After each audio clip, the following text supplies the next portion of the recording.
ইরাকের প্রেসিডেন্ট সাদ্দাম হোসেনের জন্ম উত্তর ইরাকের তিকরিত শহরের আওজা এলাকায়।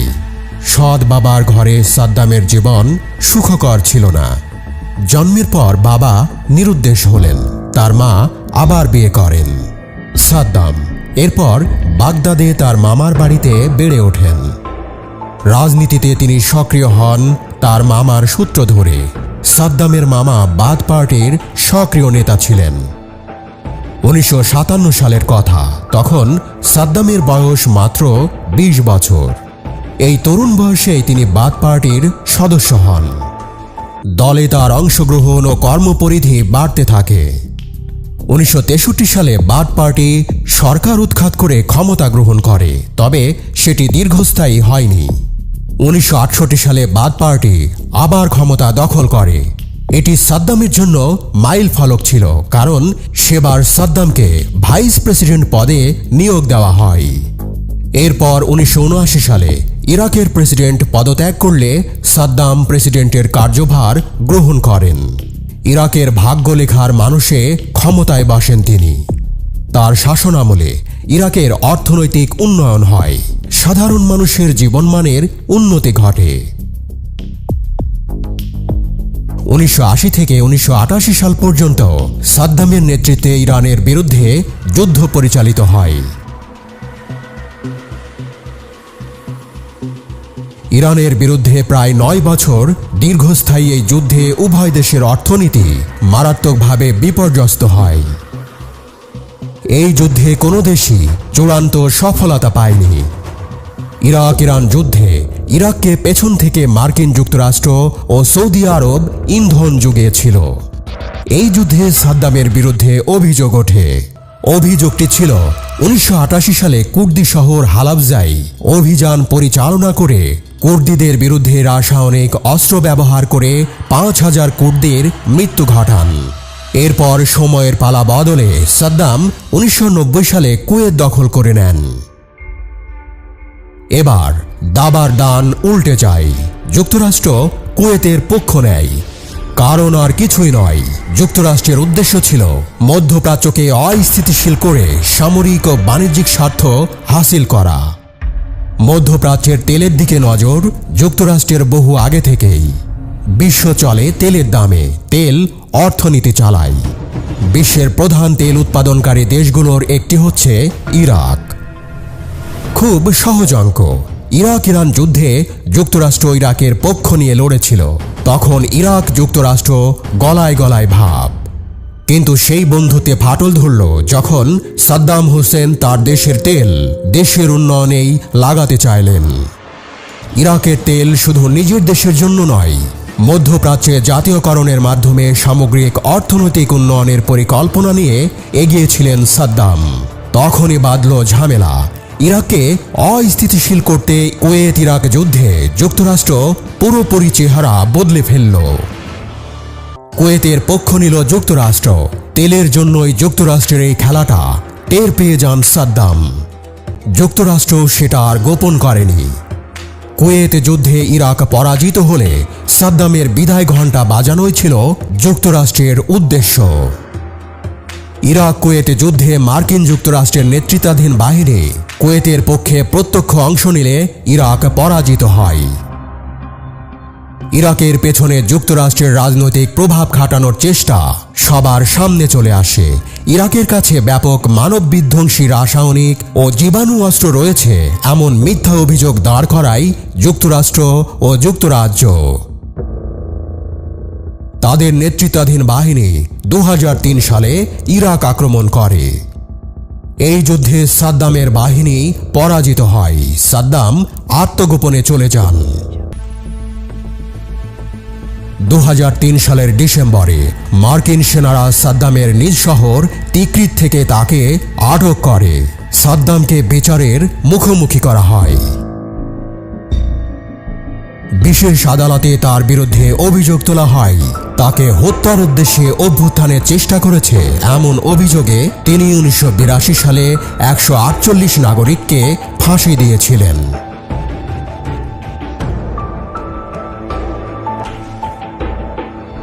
সাদ্দাম হোসেন বিভিন্ন সময় বিচারকের সামনে যেসব জবাব দিয়েছিলেন তা হলো, আমি সাদ্দাম হোসেন আল মাজিদ, প্রেসিডেন্ট অফ ইরাক। আপনাকে অর্থাৎ বিচারককে একজন ইরাকি ধরে আমি কথা বলছি। আমার বিরুদ্ধে অভিযোগ, আমি ইরাকের প্রেসিডেন্ট ছিলাম যখন কুয়েতে আক্রমণ চালানো হয়। দুঃখজনকভাবে একজন ইরাকির থেকেই আমার ওপর এই অভিযোগ আসলো। এটা কি ন্যায় বিচার হলো? সেই কুয়েত যারা বলেছিল সব ইরাকি মেয়েদের রাস্তার 10 দিনারের পতিতা বানাবে, আমি ইরাকের সম্মান রক্ষা করেছি এবং কুয়েতের ওপর ইরাকের ঐতিহাসিক অধিকার প্রতিষ্ঠা করতে চেয়েছি। কোন সংবিধান দ্বারা আমার বিচার হবে?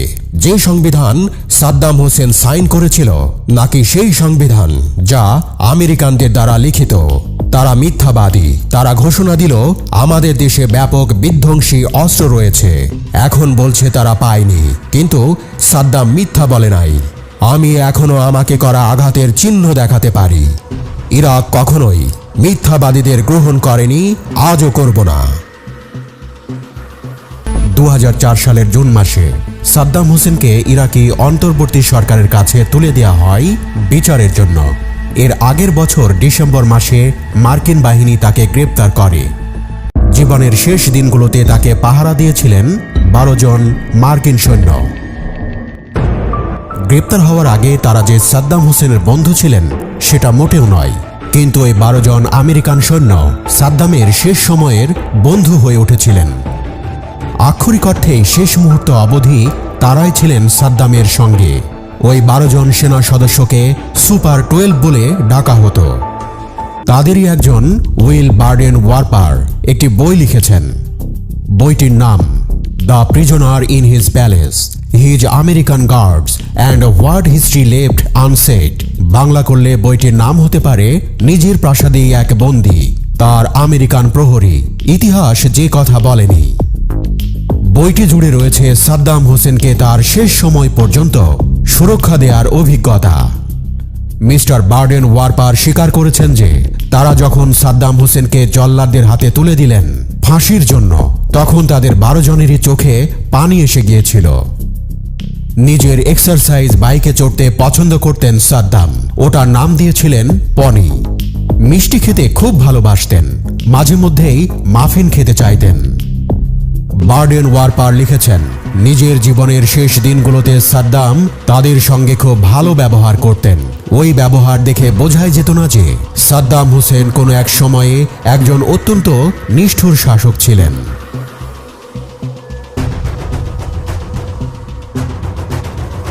সাদ্দামের কহিবা সিগার খাওয়ার খুব নেশা ছিল। মনে করা হয় কিউবার সিগারের মধ্যে এই কহিবা সবার চেয়ে সেরা সিগারগুলোর অন্যতম। মিস্টার সাদ্দাম নিজেই বলেছিলেন যে বহু বছর আগে ফিদেল কাস্ট্রো তাকে সিগার খাওয়া শিখিয়েছিলেন। সিগার ছাড়াও বাগান করা আরেকটা শখ ছিল সাদ্দাম হোসেনের। জেলের ভেতরে অযত্নে ফুটে থাকা জঙ্গলি ঝোপঝাড়গুলোকেও তিনি একটা সুন্দর ফুলের মতো মনে করতেন। খাওয়া দাওয়ার ব্যাপারে খুবই সংবেদনশীল ছিলেন সাদ্দাম। সকালের নাস্তাটা তিনি কয়েকটা ভাগে খেতেন। প্রথমে অমলেট, তারপর মাফিন আর শেষে তাজা ফল। ভুল করেও যদি তার অমলেটটা টুকরো হয়ে যেত সেটা তিনি খেতে অস্বীকার করতেন। বার্ডেন ওয়ারপার স্মৃতি রোমন্থন করতে গিয়ে লিখেছেন, একবার সাদ্দাম তার ছেলে উদয় কতটা নিষ্ঠুর ছিল সেটা বোঝাতে গিয়ে বীভৎস এক ঘটনার কথা বলেছিলেন। ওই ব্যাপারটায় সাদ্দাম প্রচণ্ড রেগে গিয়েছিলেন। উদয় কোনো একটা পার্টিতে গিয়ে গুলি চালিয়ে দিয়েছিলেন, তাতে বেশ কয়েকজন মারা গিয়েছিলেন। গুলিতে আহত হয়েছিলেন আরও কয়েকজন। সাদ্দাম ব্যাপারটা জানতে পেরে নির্দেশ দিয়েছিলেন যে উদয়ের সব কটা গাড়িতে আগুন লাগিয়ে দিতে। ওই ঘটনাটা বলতে গিয়ে সেনা প্রহরীদের সাদ্দাম ভীষণ রেগে গিয়ে শুনিয়েছিলেন যে উদয়ের দামি রোলস রয়েজ, ফেরারি, পোরশা গাড়িগুলোতে তিনি আগুন লাগিয়ে দিয়েছিলেন।